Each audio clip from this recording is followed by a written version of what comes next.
What's going on? It's Overdose, and I'm checking in on the industry's most wanted podcast. I just be talking the shit. Bitch, think I walk with a limp.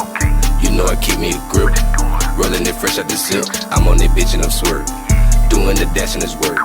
Shawty be sucking and twerking. Serving little bitches to work. What's going on, man? It's your girl, TampaMystic, and we are live on the industry's most wanted podcast. Boom. Wanted. We got Overdose in the building. What's going on? Give me some love. Boom. You know what I'm saying? What's going on?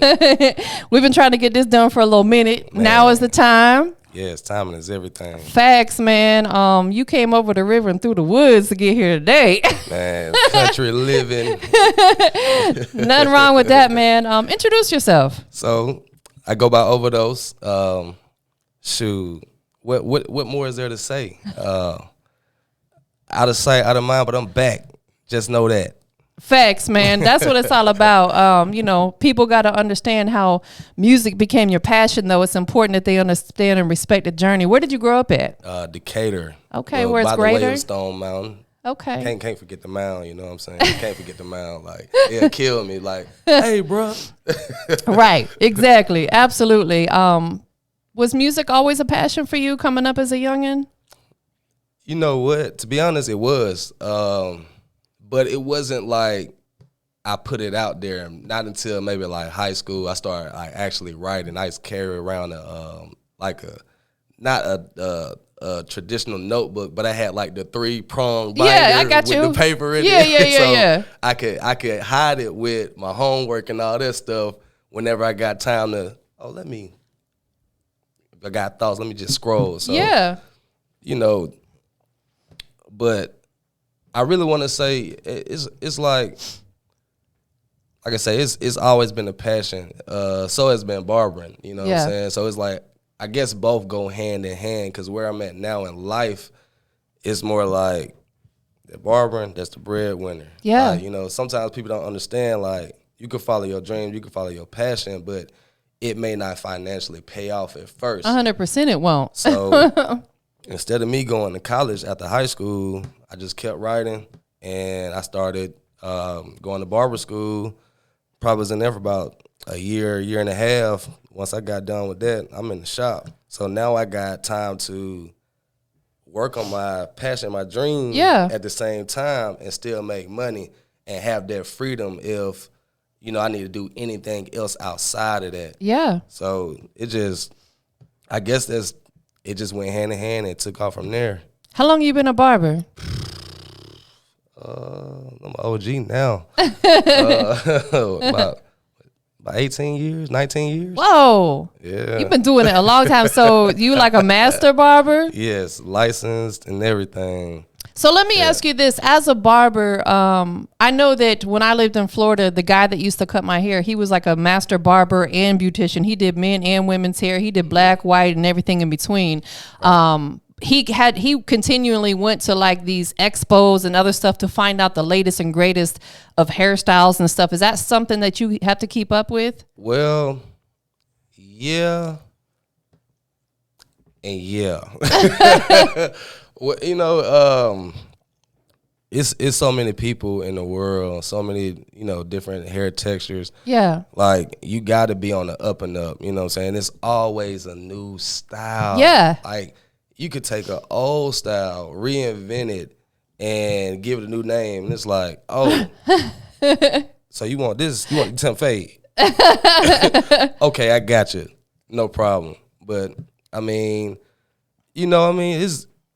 it's like in the industry, you know what I'm saying? It's forever changing. Like, it's always something new, always something better, always a different product. Yeah, like, for sure. I can't even lie. Like, I do my research even now. Like, I'm on YouTube just trying to see, like, what is there that I can gain and improve my craft. Like, 100%. We all think we good at what we do. Of course. There's always something else, like, that you can learn. I agree. Can take you beyond. So I definitely, like, that's for the most part, that's where I'm at now. Like, I think that we always have to be a student to whatever game, whatever industry we're in, because the moment we feel like we've conquered it all, then what? Right. You know what I'm saying? And then what? Like, it gives us nothing else to look forward to. Exactly. And that's the thing about, like I said, being a barber, like, that I do love. Because, you know what I'm saying? It's like you can never stop learning. Yeah. Especially in that hair industry. That's what I'm saying. Like, because there's always new products coming out, new styles coming out. You know, time repeats itself. Shoot, we might. I pray that we don't ever go back to Jerry curls, but, but. You know, like, you just never know what may come back around. You know what I'm saying? So it's like, you know, not to say you got to run out and learn how to put perms in people's hairs and stuff like that. But you get what I'm saying. You want to, for the most part, stay up to date on what's going on. You got to. So let's talk about your music. What, you know, you took a little break, you know, life stuff, you know, whatever. And there's nothing wrong with that. Like, I have times where I really wish I could take a break. What made you decide that music was something you want to continue pursuing after all these years? Man, I've never fell out of love with it. Yeah. Like, it wasn't that I even stopped making music. Like, I've been recording. Yeah. Like, the catalog is crazy. But at the same time, it's, you remember we went through the Dat Piff, the live mixtapes. Right. Now it's, you know what I'm saying, Apple Music, Spotify. What's next? Like, absolutely. And throughout, like, this whole time, like, even with a lot of changes, it's like, man, that sound, it's the sound. Like, as much as I could take time from, like, not writing, I might get an email, oh, it's a new beat. Yeah. Matter of fact, it might be a pack of beats. And I'm like, okay. And something comes. Yeah. So it's like when I feel that spark, and I kept feeling that spark, like, I guess, you know, it was just everything else I had to do in order to try to get where I'm at, you know what I'm saying? But like I said, I just never fell out of love with it. Yeah. And I've been around it, even like with me being out of the way, you know what I'm saying?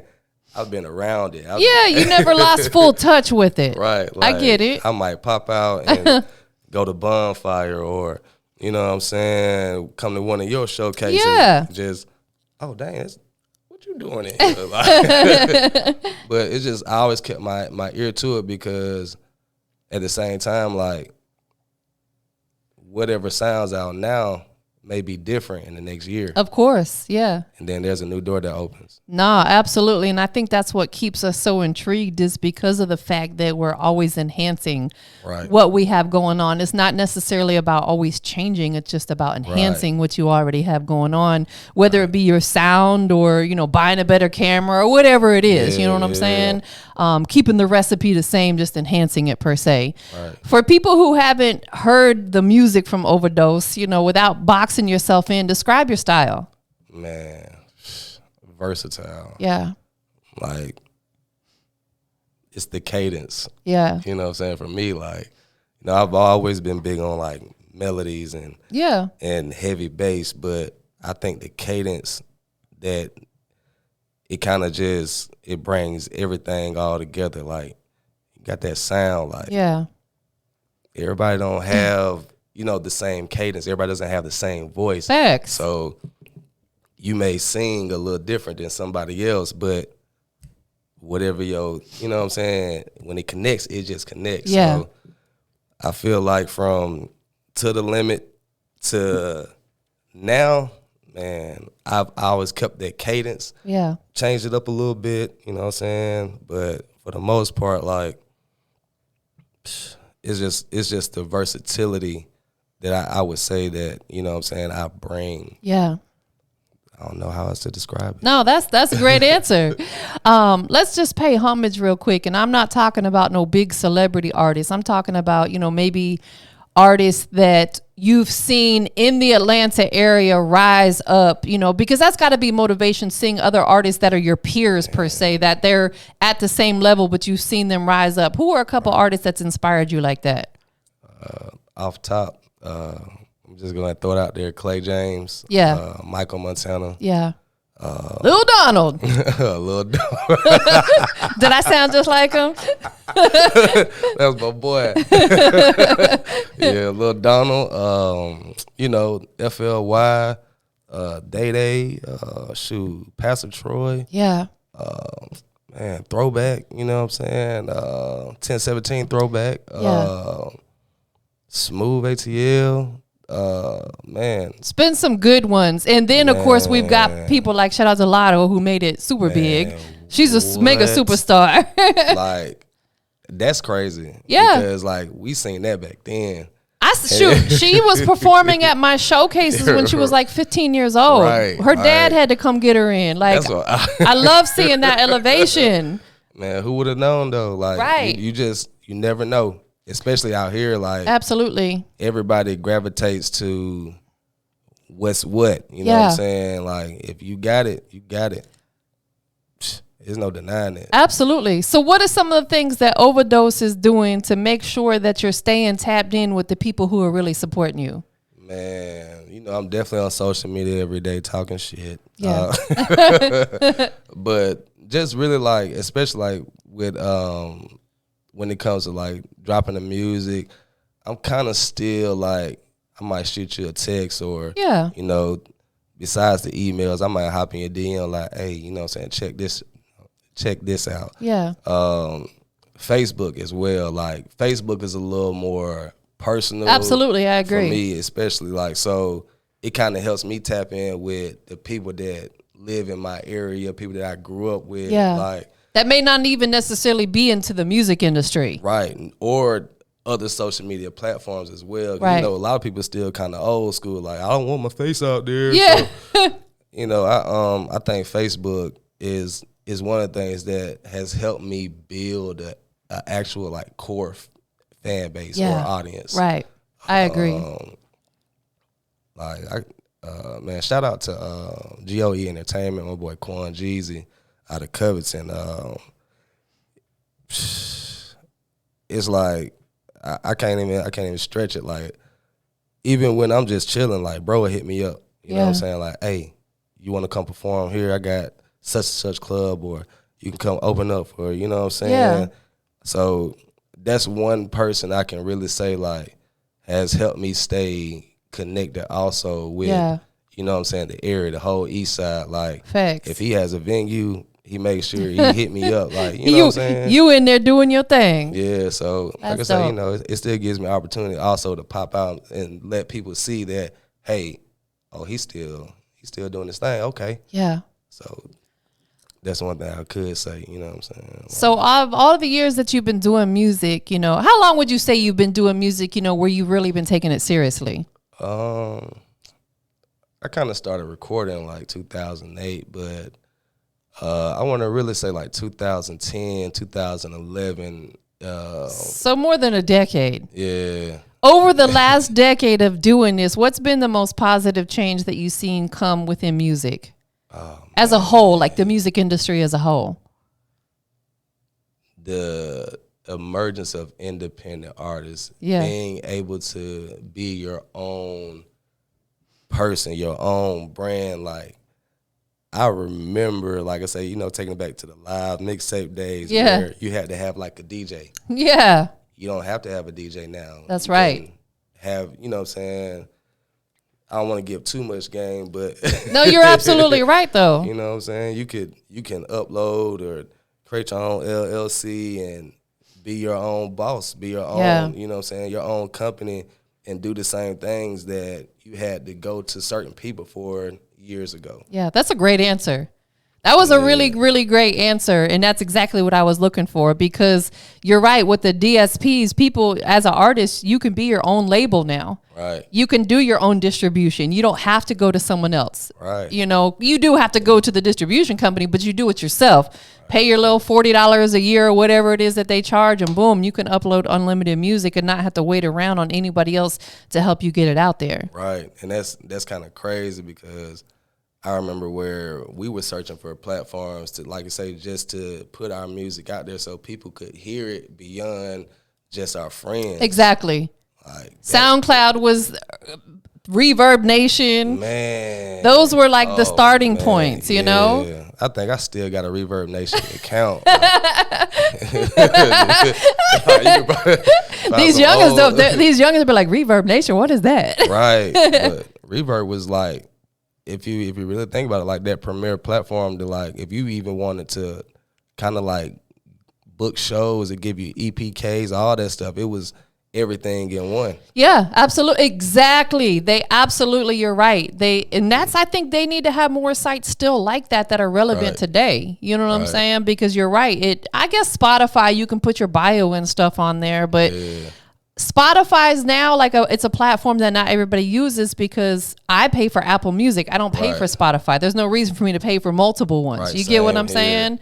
So it's like, I think that all of those platforms should have an area where the artist can attach either their bio, their EBK, or at least their website or something. Right. We need to put that in the suggestion box for Apple Music. Yeah, because I'm the same. Like, I pay for Apple Music, and when I'm on Apple Music for artists, and I'm like, and go look at my Spotify. I'm like, okay. Yeah. Like, no, Apple Music is, you know what I'm saying? I guess it's really just based on preference. Like, everybody has iPhones now. So. Yeah, that's my whole point. Most people that I know in this music business have iPhones, so they pay for Apple Music. Right. You know, there might be a few. I mean, obviously people do pay for Spotify, but not too many people that I know. Right. And the same here. Like, I usually, people be like, hey, you got Apple Music? Send me a link.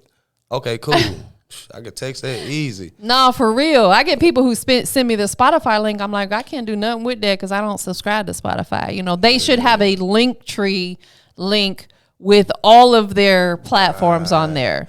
I'm glad you just gave me that idea because I need to do that. Yeah, create you a Linktree that has your Spotify, your Apple. That way they can pick and choose where they want to stream your music, or even YouTube for that matter. Yeah, that way you're not limited to just, oh, well, if I don't pay $9.99, then I can't listen to this over here. Exactly.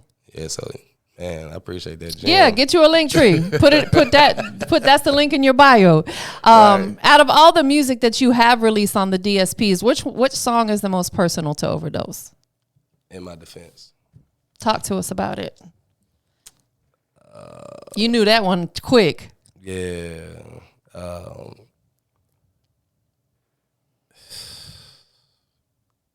In My Defense is when I took that break. Yeah. You know,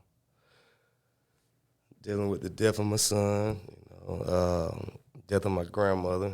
It was just like back to back to back. A lot. Yeah, and even with everything, just over the last few years, I felt like In My Defense was my way of giving my side without somebody saying, or shut up. No, that ain't hot. Like, you know what I'm saying? It's very personal.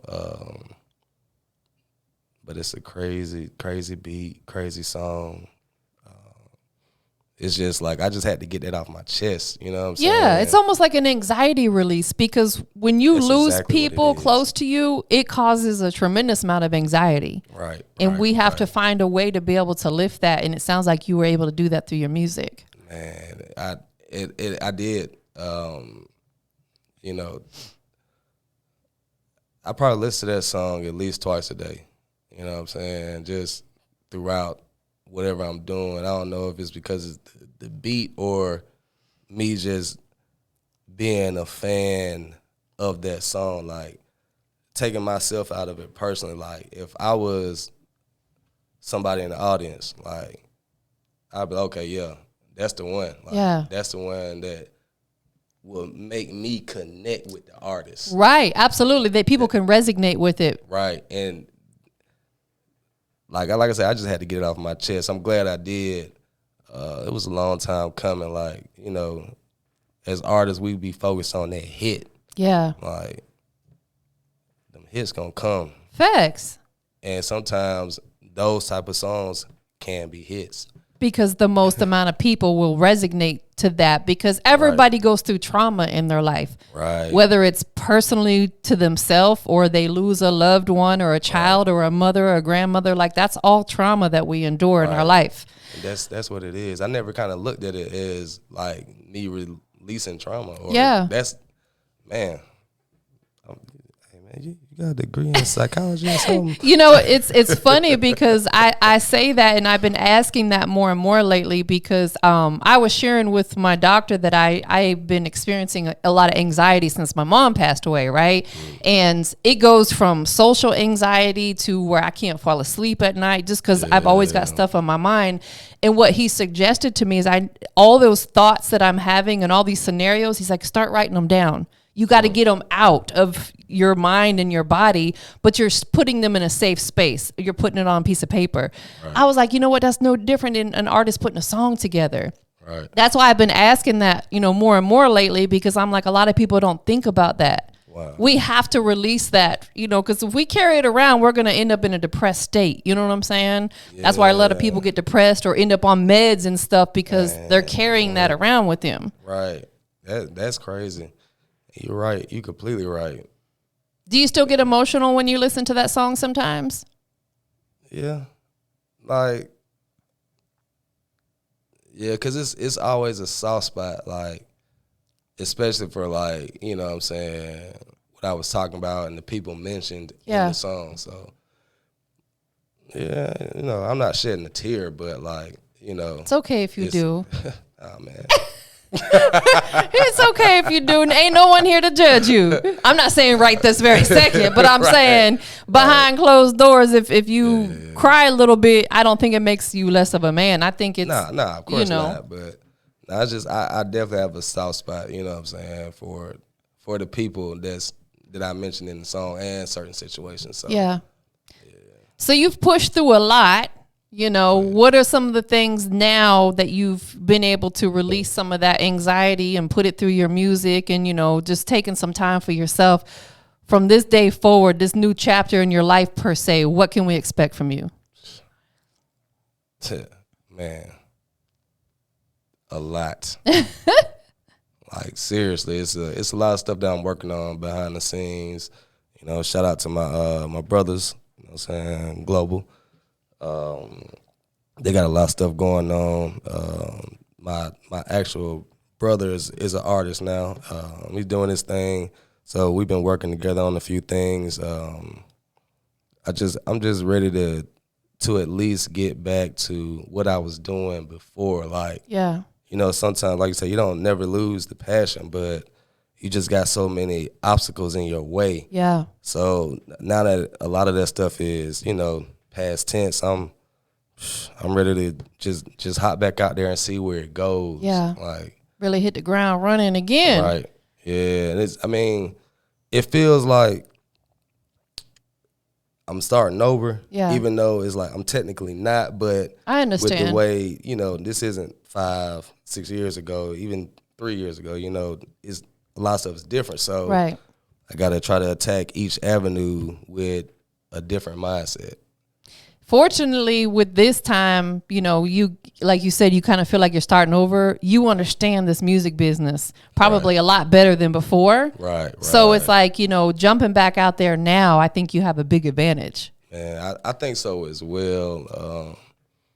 Just, having certain relationships and, just maturing and growing as a person. Yeah. As, that's like the biggest thing. Like, you just you got to bring it. And whatever you bring, you got to make sure when it connects, it does resonate with everyone. 100%. Absolutely. So tell everybody what the most recent single that you released that they can go check out. Oh, man. The most recent single is Atlanta Traps with featuring Pastor Troy. Okay. I'll say it's about a few months back. It's kind of crazy because I was able to perform the song and he's right next to me. Man, that's amazing. Yeah, because he's a legend. Right. He's a living legend. Like, man, that's a South Tupac. He is Atlanta. He is Atlanta. And he's so humble and so cool. Right. He doesn't get the respect that he should, as far as, like, people, they should be talking about PT still to this day. Like PT was that guy. Like you could pretty much early 2000s, late 90s. PT that man. Couldn't go nowhere without hearing that. Absolutely. And one thing, we'll use him as an example, and I've been talking about this a lot lately too, is Pastor Troy came out before social media was a thing. Right. You can't help but respect an artist who made it big without social media. Right. That speaks a lot about their grind, a lot about their character. It just speaks volumes that, hey, they really got out here and hit these streets. Yeah. Artists today rely way too much on social media. You need to grind like social media don't exist. Man, that's crazy. Because if you're not in the streets, I'm just going to say it now. Even back then, like, if you went outside, nobody's going to believe what you're talking about. No, absolutely. They want to see it in person for themselves. Right. No, it's real. Yeah, like, nobody believes in ghosts. Unless they see one. Right. So, you know? You know what I'm saying? It's like, that's even my mindset. Like now, like I got to get back outside. Yeah. Like, that don't mean going to every club event or every party, but going to the events and networking opportunities that count. Yes. That can, help further your career as an independent artist. Absolutely, 100%. You don't want to make yourself too available. Right. There's a fine line between not doing enough but also doing too much. Mm-hmm. You got to kind of find that balance, and you're absolutely right. Man, before we get up out of here, it's always a pleasure to have Overdose around. You know what I'm saying? Make sure you guys go check out that record. What's the title of it with Pastor Troy? Atlanta Trap Shit. Okay, period. Yeah. Is there a video? It isn't a video yet. PT, we need to do that. We don't talk about it, but we just got to make it happen. Yeah. Timing is everything. Right. We ain't rushing the process. We trust in it. Exactly. Tell them where they can follow Overdose. Man, you can follow Overdose on Instagram, Facebook. Everything's The Real Overdose. All social media platforms. I'm on all DSPs, Spotify, Apple Music, Tidal, whatever you pay for. You can find me on there. OVADOZE, not with an S, but with a Z. I know that's right. Y'all get it right. Who you want to shout out to? Man, shout out to God. Like, shout out to God. Yeah. One thing I can say, like, just having that faith has kept me moving. Yeah. Like, for real. Besides God, just, the fam, the whole mound, the whole east side, you know how we do, the whole east side. Like I say, shout out, man, my boy Jeezy, GOE Entertainment, Global Empire Productions, Dooley keep it Thule. 7 is the 7-7. Man. Shoot. Man, shout out my boy Tarzan. I like Tarzan. Hey, nah, see, yeah, I don't know. That's what he go by now. But shout out to Tarzan. Nah, Trilla Trap. He got a album out. I think matter of fact, I want to be correct when I say this, because hold on. I want to circle back to this Tarzan for a second. That's I think it's dope because Tarzan was like known to the ladies, like he was this handsome, suave, muscle bound guy with no shirt on. Yeah, I'm just saying. I want to circle back real quick. Is this Tarzan? Or is he just like animals? Nah, look. I'm just playing. Got a project out. It was about a couple years back, but Trilla Trap, man. It's my boy. He did something with I love my plug. But I was listening to this song yesterday, going crazy. Yeah. So if you're watching this interview, dog, let's get back in there one more time. I know that's right. Real. But, other than that, shoot. Shout out to Bigger, man. OG. Like, the biggest OG. Man, for real. It's been a minute, but he gave me a lot of insight, throughout the years. Like, every time I've connected with him, just, humble. Yeah. Like, so definitely wanted to show him some love. Shout out to Dave. Man, I could keep going, but I know you got to leave. I know I got a doctor appointment to get to. But listen, last but not least, and this is the most important question of the whole conversation.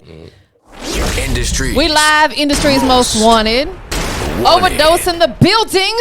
Go ahead and tell them what makes you the Industry's Most Wanted. Man, see, trying to get me in trouble. I got that sauce. You want that sauce? Come holler at me. I got that sauce. And get your hair lined up. Man, what? You can get a hook, a verse, a temp fade. Shoot, man. Whatever you Look at the poster. What you want, number 1 through 15? Man, Tell us. what? Come holler at me. Dark Caesar shouted. It's so silly. That is funny. Well, it's always a pleasure to have you here. But we up out of here, y'all. I just be talking the shit. Bitch, think I walk with a limp. You know I keep me a grip. Rolling it fresh out the silk. I'm on that bitch and I'm swerving. Doing the dash and it's work. Shout to be sucking and twerk.